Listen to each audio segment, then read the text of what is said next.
quase sempre respondo às suas perguntas lá no Washington Square Park, onde tem barulho demais, sirenes da polícia, máquinas de construção, música ao vivo, atrapalha muito.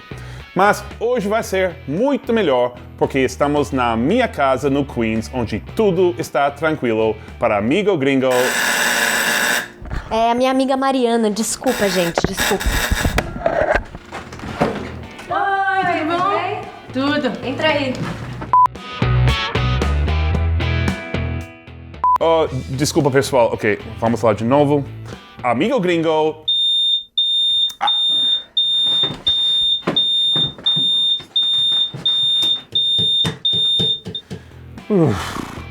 Ok, por fim.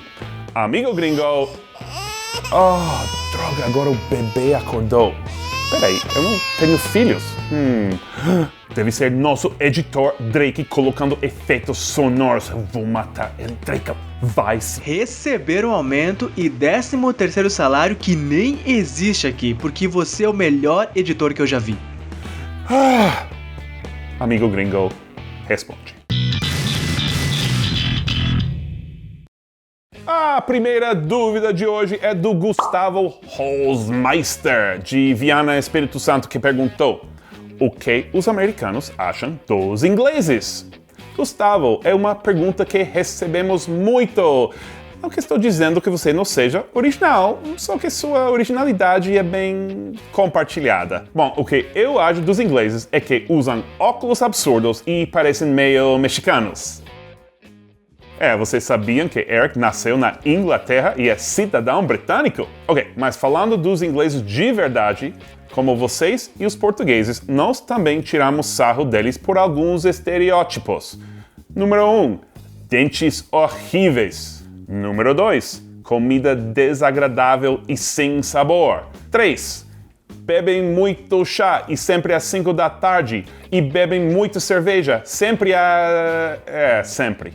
E 4, todo dia chove em Londres. Mas, em geral, os americanos até gostam dos ingleses, pelo menos mais do que os brasileiros gostam dos portugueses. Adoramos o sotaque deles, por exemplo. Sempre falamos que é tão sofisticado que quem tem só é inteligente mesmo quando fala uma besteira.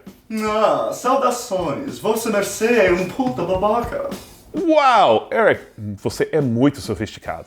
Ok, também tem muitas bolsas para estudar na Inglaterra e gostamos também das comédias inglesas, a música inglesa e, claro, os atores ingleses, alguns dos quais imitam um sotaque americano perfeitamente. É incrível. Tipo o Rick do Walking Dead. E eu vi várias temporadas de House antes de saber que o Hugh Laurie era inglês. O sotaque americano dele era perfeito.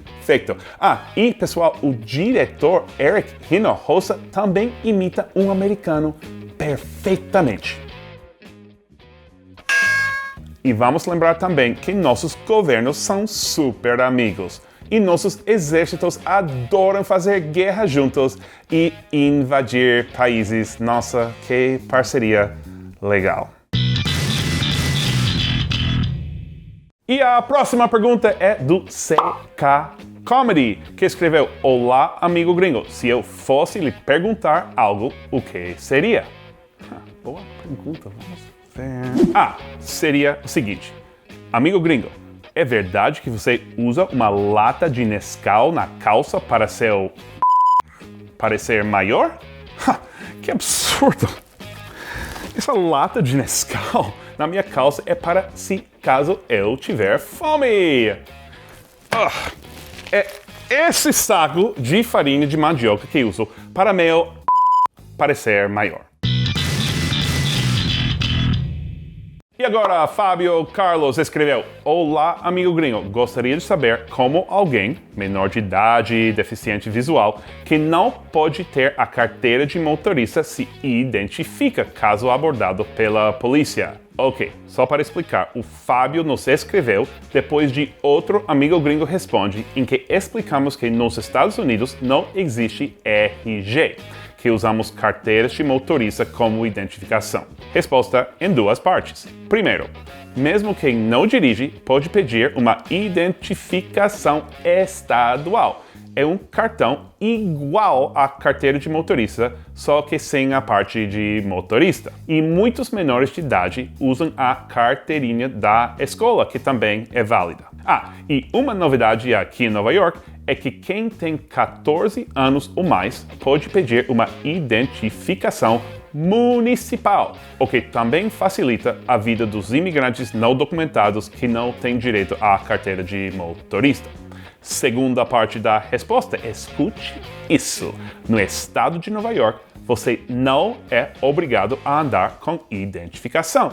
Se um policial te parar, você não precisa nem falar oi, muito menos mostrar identidade. Agora, se a polícia vai te multar ou vai te prender por algo, é diferente. Você precisa comprovar quem você é de alguma forma ou de outra. Mesmo se tiver que ligar para seus pais te encontrarem na delegacia, acho muito melhor andar com documento.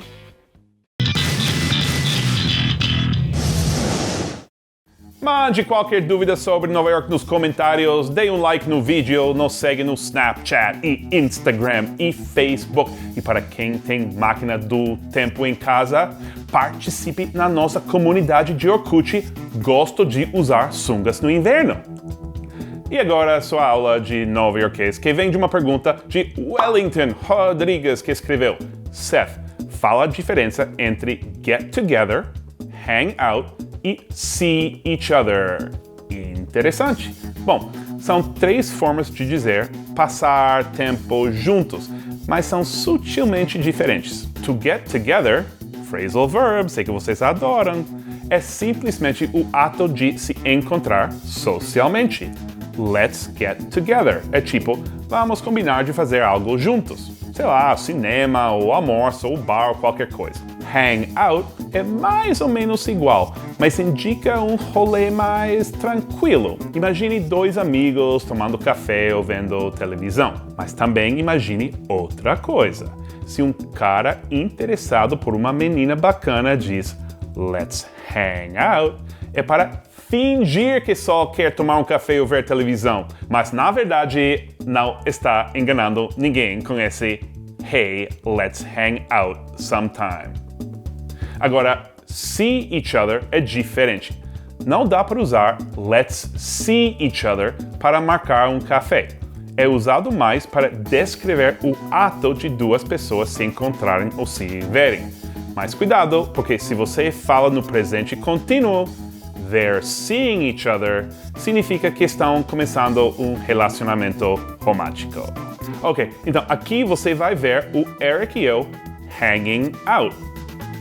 E aqui, Eric e eu seeing each other. Pessoal, esses são personagens do nosso vídeo do Dia dos Namorados.